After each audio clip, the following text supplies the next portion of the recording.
Welcome back to the channel, everyone. BLN437, and both Zack Cozart and Carlos Santana signed 3-year deals. Wow.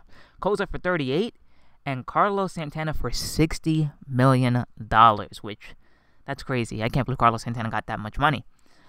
Let's start off with Zack Cozart. Zack Cozart's deal, like I said, it's a good deal. Or I haven't said it yet, but it is a good deal. It's a good deal. It's a good deal for him. He's willing to play third base. He told Billy Epler that when he came to a meeting with them in the winter meetings, I'm assuming it was, that he was willing to play wherever they needed him to because he wanted to play winning baseball. So that just shows that, one, he's committed to playing there, and two, he wanted to be a part of a winning team, and he realizes that this is a team on the rise. Now, let's face it, we know why the Angels have now made this move. We know why the Angels have now started to become very aggressive in the market. Mike Trout has 3 years left on his deal, and in 3 years, you don't know what's going to happen. There's no guarantees that Mike Trout stays. And that's a small window. That's a small window, and that window is going to start to close on them soon if they don't start to become aggressive, which they did. And I think that that's a good thing because you need to surround yourself with the best players possible when you have the best player in the game of baseball today, in my opinion. So it's a good deal.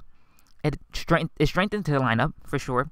Does it make them that, like I said, automatic second wildcard team? I don't want to go there yet. Personally, I don't. I want to see what Seattle's going to do. If Seattle adds a Jake or Hugh, I think it's still Seattle. If not, then yeah, I'll say it's the Angels. Well, see, the thing that I have a problem with when it comes to the Angels as well is that they don't have a bullpen. They don't really have a rotation. You're hoping that Shohei is gonna live up to expectations and to all the hype that's been built around him. But you're also hoping that Garrett Richards is finally going to become a legitimate two-starter and stay healthy for the first time in a long time. And that's also something that you can't guarantee. You just can't. But if they are healthy and they're playing and they're going to be in the rotation from the beginning to the end, then they absolutely have a shot. They just need a bullpen piece. And I think that bullpen piece now has to become Wade Davis. If you're going to go this big in the offseason, you need to go big.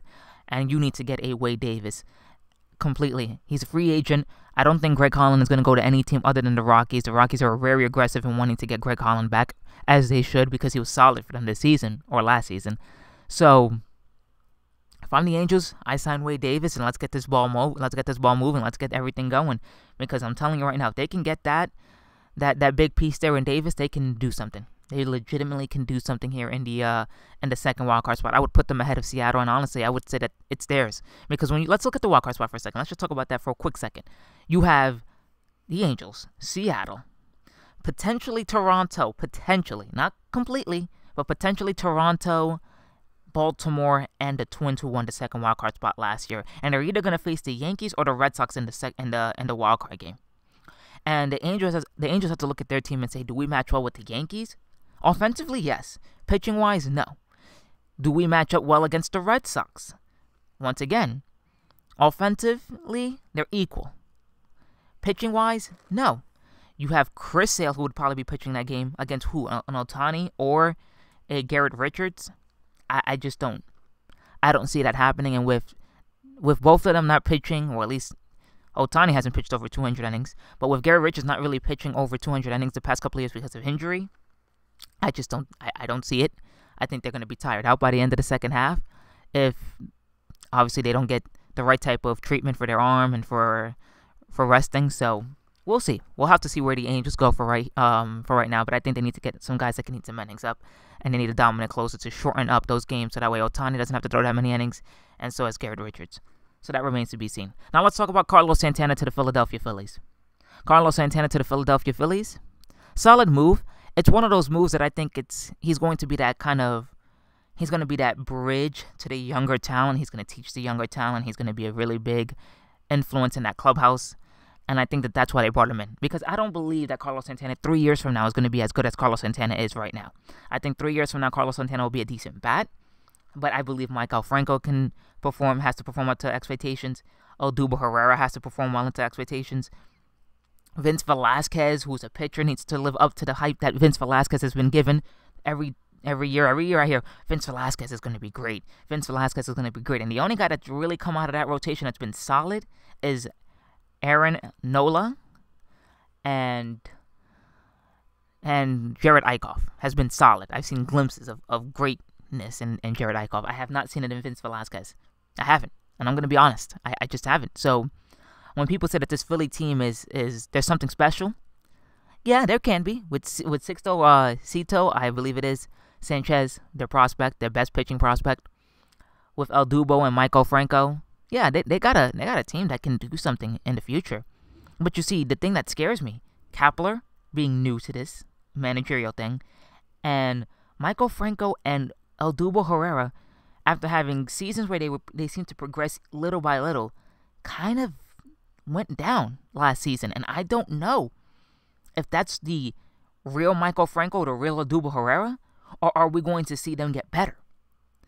Now, maybe Philly goes after somebody in the offseason in 2018, the 2018 / going into the 2019 season. Maybe Machado, Harper, Trout, whoever. But the thing is do I believe the Phillies are a year or two away? I don't. I don't see it. I just don't see it. I don't know. It's not the pitching that worries me, because I believe that Aaron Nola is going to be fine. I believe Jared Eichhoff will become a stud as well. Vince Velasquez, if that's what he is a third or fourth starter, then he's a decent third or fourth starter. It's those guys that I mentioned, El Dubo and Michael Franco. If they can show me that they are going to, after taking a step down, they have to have a huge step up. They can't perform the way that they did 2 years ago. I want to see Michael Franco hit 30 home runs and driving 100, and I want to see El Dubo hitting 280, 290 with 50 to 60 steals. That's what I want to see from those two players next season. Now, Michael Franco has protection in the lineup with Carlos Santana. Let's see what he can do with somebody protecting him in the lineup, because most people will now pitch to Michael Franco. They most likely will not pitch to Carlos Santana, because I'm assuming Carlos Santana is going to bat behind him. So we're going to see what's going to happen here. It's an interesting signing. It's a signing that hurts the Cleveland Indians for sure. The Indians are starting to lose their team bit by bit here. I'm assuming Edwin Encarnacion is going to play first base. Maybe they do get a DH. Don't know if that's the case.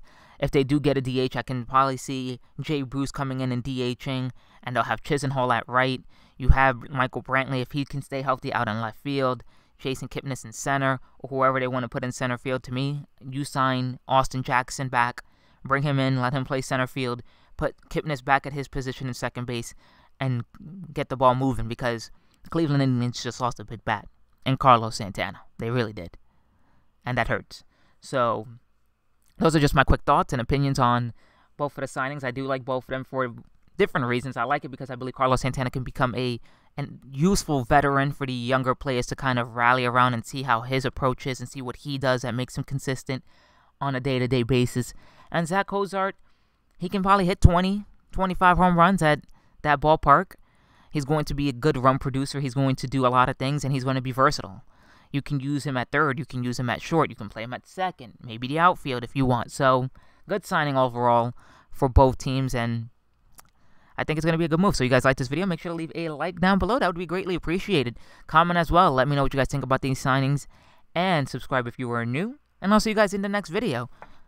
Later, guys.